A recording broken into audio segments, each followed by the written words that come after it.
Good morning. Hope you're doing well today. I hope you've had a blessed day yesterday and a great night and looking forward to today.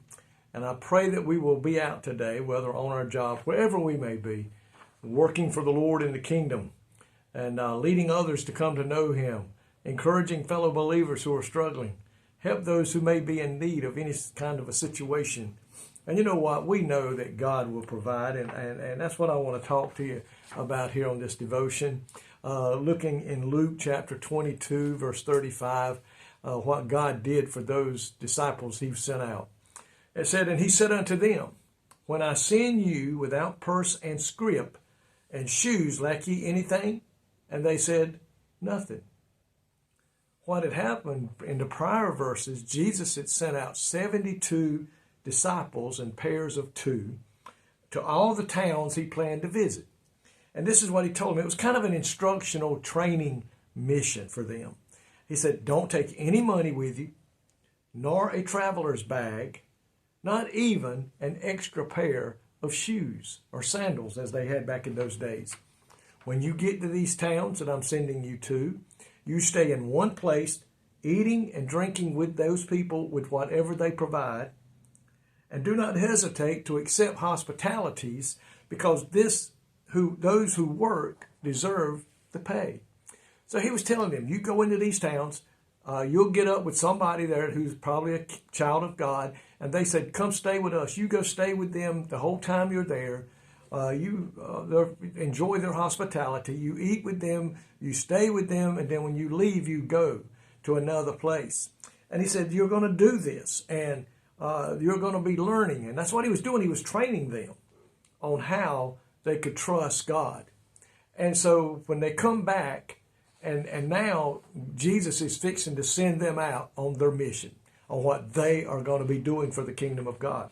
He's changed things a little bit because He knows now they're going out to preach the word. He says to them, now you take your money with you. And that traveler's bag, you put what you're going to need in it and carry them with you.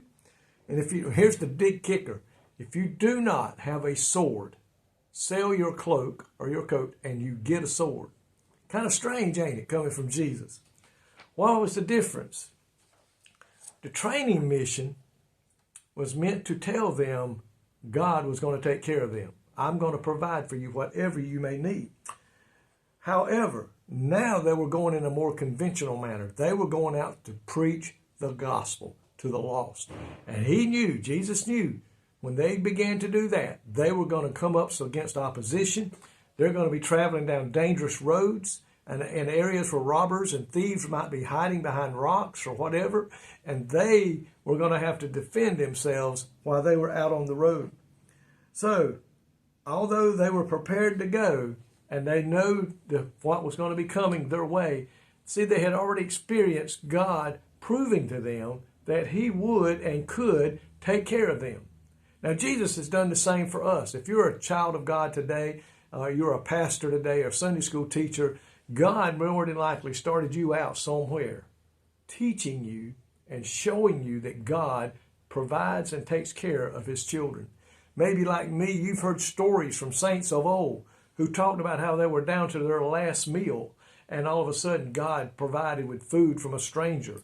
Maybe like a man and a wife that I heard, they found out they had ate their last meal, and they prayed all day and fasted and all the next day. And then later he went to the bedroom and got his wife and said, honey, let's go. We're going to the grocery store. And she said, well, who stopped by and gave us some money? And all he would tell her was the Lord would provide. They went to the grocery store. They're inside the store putting the food in the buggy. And again, she asked the question, who brought you some money? And he said, honey, I have nothing. God just told me to come down here and He would provide. She left him and went to the car. This is the true story. He went and loaded the buggy up, got in the line. The lady's ringing it up. He said, Lord, I know you sent me here today, and you said you would provide.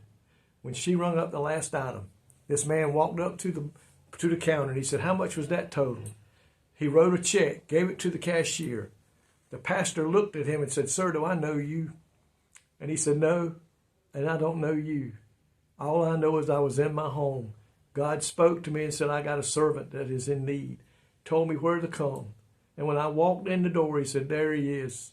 and here I am. My friend, that is how God provides for his children. This man knew not who he was going to help, and all he knew, God said, I need you to go provide for one of my servants. God will never leave us without. If we will go out today and do what God has called us to do, preach the gospel, go out and teach the gospel, teach Sunday school, and sometimes it may get down to our last meal. We may get down to our last dollar. But my friend, God has promised to provide, not only in our lives, but we've seen it in lives of others. We've heard testimonies of others who've talked about how good God is at providing. And we know that we can trust him today to meet our need with whatever it may be, that we can continue on in faith and teaching what God wants us to do. And I pray that we will not let anything hinder our witnessing and our preaching the kingdom of God. God, I thank you today for all these stories that we've heard from saints of old. And God, we see you providing in our day and time that we too may share with our younger crowd, that they too can depend on you and know that they can depend on you. Continue to bless and keep your saints that are out there working for the kingdom, Lord, I pray in Jesus' name. Amen. May God richly bless you today is my prayer.